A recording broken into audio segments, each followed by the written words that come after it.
Pranam to everyone. Jeevan Sadhana, a noble art of living.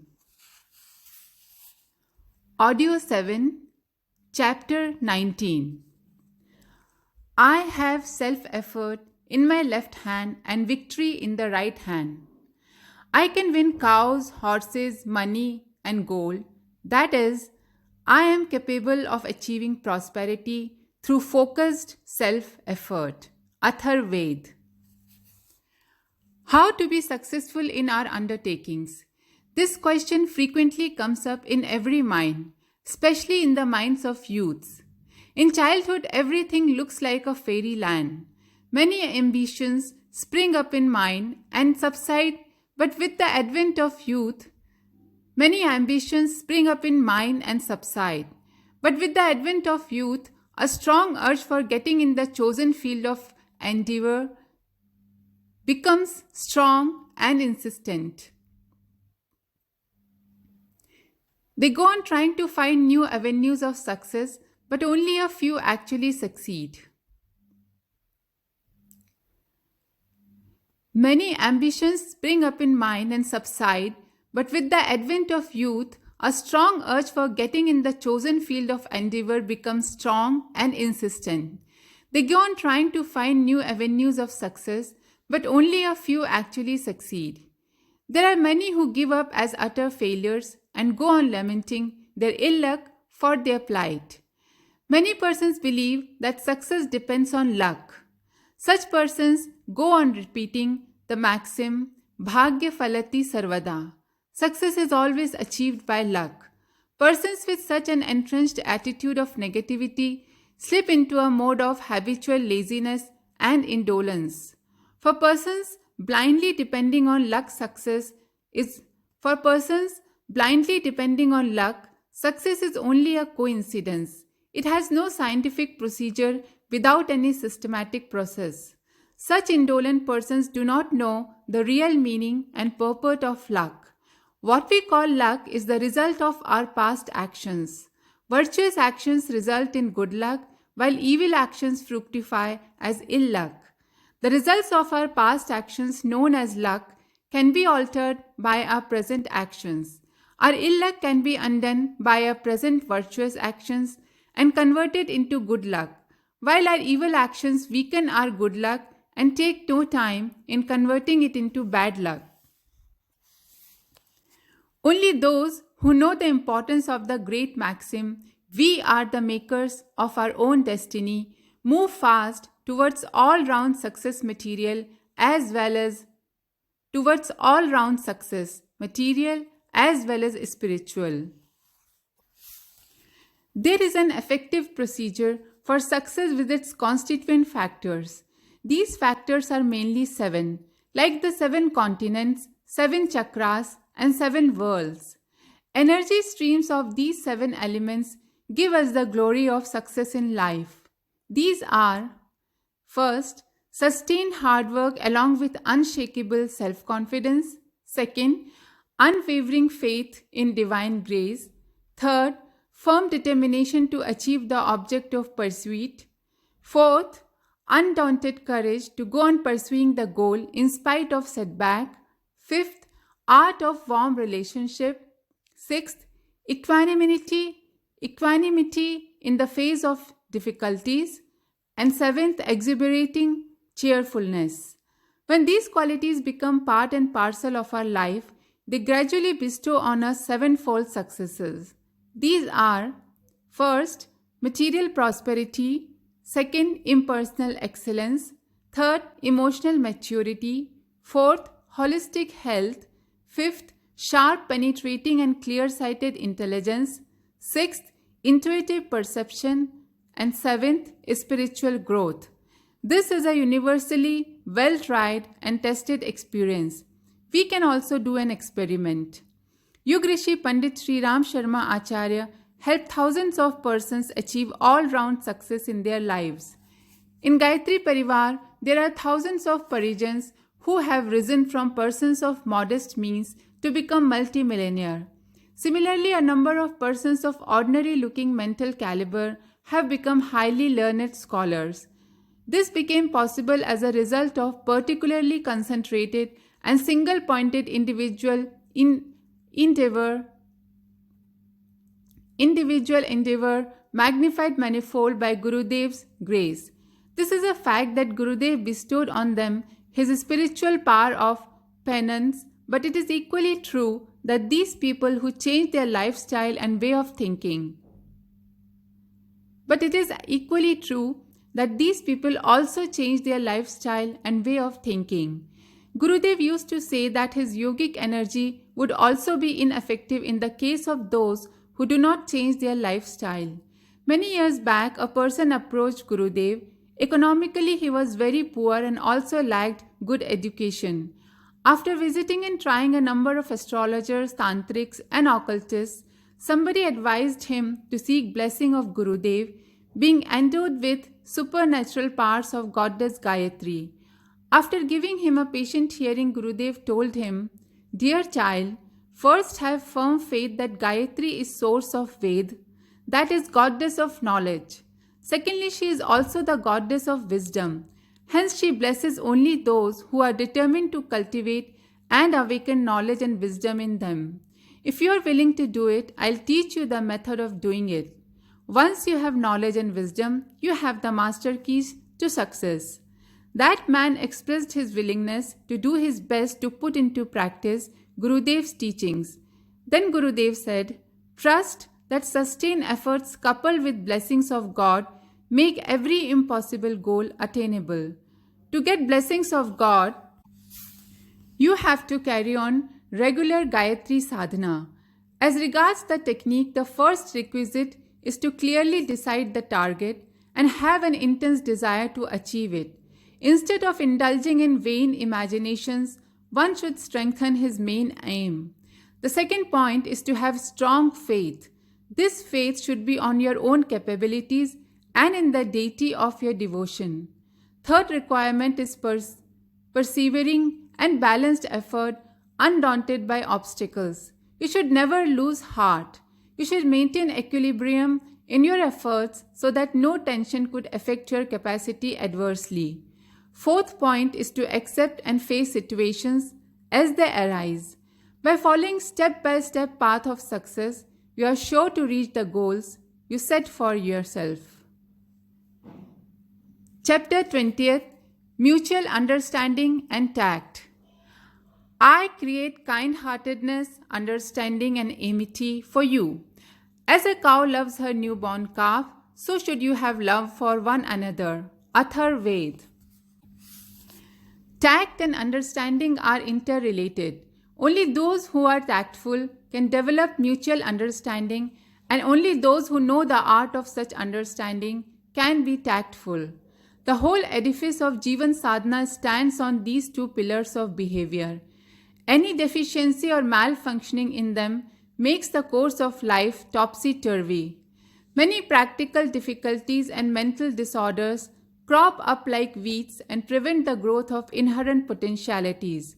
Those who aspire for Jivan Sadhana and development of their inherent capacities must be thoroughly proficient in the art of tactful dealing and mutual adjustment, because only when there is a certain level of peace in outer life could there be attainment of calmness and concentration in the inner life and uninterrupted flow of spiritual consciousness.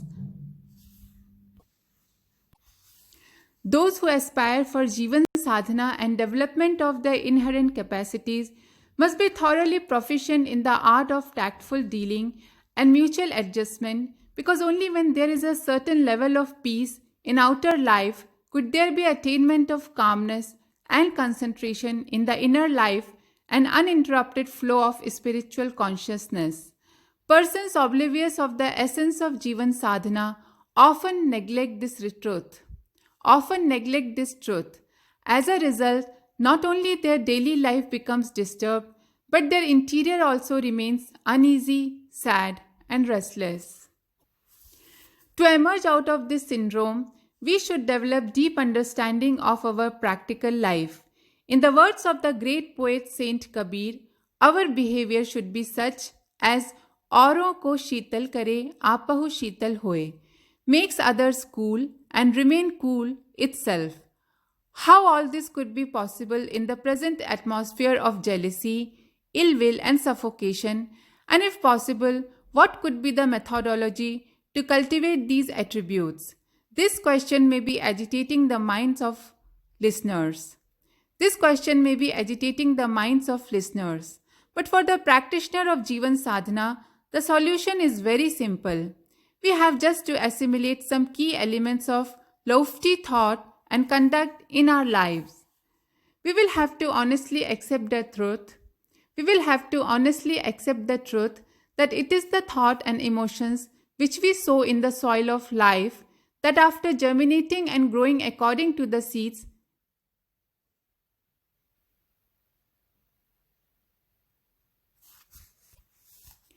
we will have to honestly accept the truth that it is the thought and emotions which we sow in the soil of life that after germinating and growing according to the seeds appear before us as the harvest.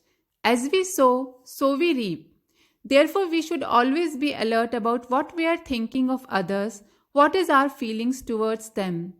Any ill feeling or ignoble thought must not be allowed to gain foothold in the mind under any circumstances, regardless of what feelings others may be harboring towards us. For his malevolence, the other person will be responsible, and he, not we, will reap its poisonous fruits in due time. If we react by reciprocating in kind, thorns will start littering our lives too. Hence, we should imbibe this verity of life well this very moment. Hence, we should imbibe this verity of life well this very moment. Now, for the key to behavior, the first point to note is that our behavior is two-layered. In the first layer come those persons with whom our dealing is very intense and intimate, for example, members of the family. The second layer comprises of all others whom we meet for some reason for a specific duration. This duration could range from a few minutes to a few years. In our behavior towards the intimate persons, we should try to understand minutely their personalities, their tastes, and their sentiments, and try our utmost never to be the cause of their hurt. Another important thing in this regard is that while we should perform our duties towards them, we should on our part have no expectation from them. This attitude will ensure both mutual adjustment and tactful dealing. Of the persons in the second layer too, we should try to develop an objective understanding of their personalities. It is true that this requires keen insight, but the external aspects of the personality can be gauged even with common sense. With this understanding, we will be able to identify the particular aspect of a person's personality with which we can have a working adjustment. In routine interaction, we should consciously avoid interfering in another's private life or offering unsolicited advice. Giving opinions or sermonizing all the time without rhyme or reason strains mutual cordiality. Param Pujya Gurudev was supremely proficient in the art of pragmatic behavior and mutual understanding, which was often noticed in small events and gestures in his life. Whenever a visitor came, Gurudev would get up to give him a welcome. He would draw a chair himself and offer it to the guest, even if many Parijans be present there. If any of them attempted to help him, he would politely decline and say, "It is my responsibility." Give respect, take advice. Gurudev was a personification of this aphorism, whereas we are wont to do the reverse. That is, we give advice and expect respect. Another key to tact and understanding is to distribute pleasure and share pain. Gurudev used to become very moved to see anyone in misery. He was ever ready to sacrifice every pleasure to mitigate a visitor's suffering and would spend a big part of his tap acquisition for this purpose. His followers have to treat this very lofty path. Their behavior towards others and their mutual relationships should be suffused with love. If difficulties come in the way, they should bear them stoically and at no stage should thus get perturbed by adversities. Chapter 21.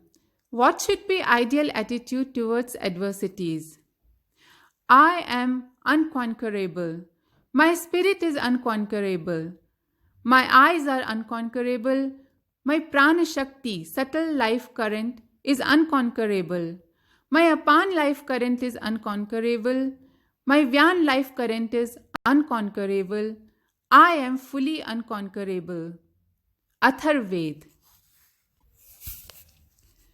Do not get perturbed by adversities. Face them boldly. Problems and adversities come into everyone's life. They spare none.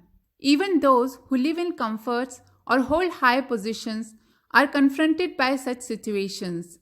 Life is, in fact, a composite of dualities: pleasure and pain, riches and poverty, fortune and misfortune, and so on.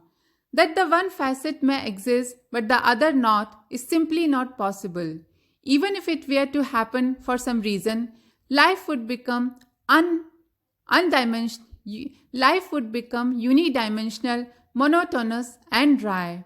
For complete and all-round development, times of trial are as much necessary as moments of joy. Either situation puts to test our subtle power of discrimination. If the time of adversity is utilized properly, it leads to the cleansing of the karmic sediments deposited on the soul over many previous births, as also to the purification of the inherent urges and to increase in inner strength. Hence, instead of running away from crises, one should learn the technique of using them as lessons. Blessed are they who make themselves thoroughly proficient in this art. In the history of mankind, the lives of all great men and women are a testimony to the verity of this statement. They all were sculpted and shaped by nature with the chisel of adversity and misfortune.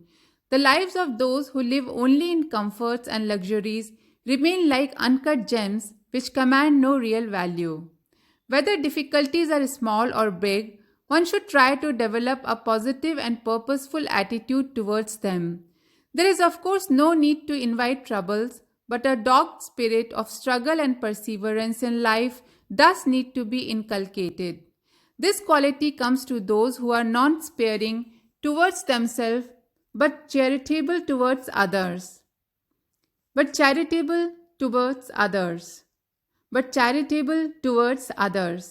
Those accustomed to an affluent lifestyle are staggered and even devastated by one blow of adversity, while those who lead a hard and austere life are mentally strong and capable of weathering any storm with fortitude. The other quality which needs to be developed is the courage to accept challenges. All the problems, whether of health, money, an examination, or some other matter, present before us a challenge. Instead of getting perturbed or shaky, we should confront and grapple with them. True it is that this fight will require us to make major changes in the pattern of our lives, in policies, values, and habits. To this end, no effort should be spared in marshalling all the inner resources, energy, and courage. Let us take the example of a health problem. This situation tests our patience and self-control. The doctors invariably prescribe, along with medicines, many dietary restrictions and a particular regimen of life. These instructions entail a life pattern quite different from the one we are habituated to. Consequently, the majority of persons fail to follow them, succumbing either to the charms of the palate or other entrenched habits. To break out of this mold requires strong determination, which comes from discriminative knowledge and enlightened thinking. The same applies to other kinds of problems. They all require courage, fortitude, and sagacity.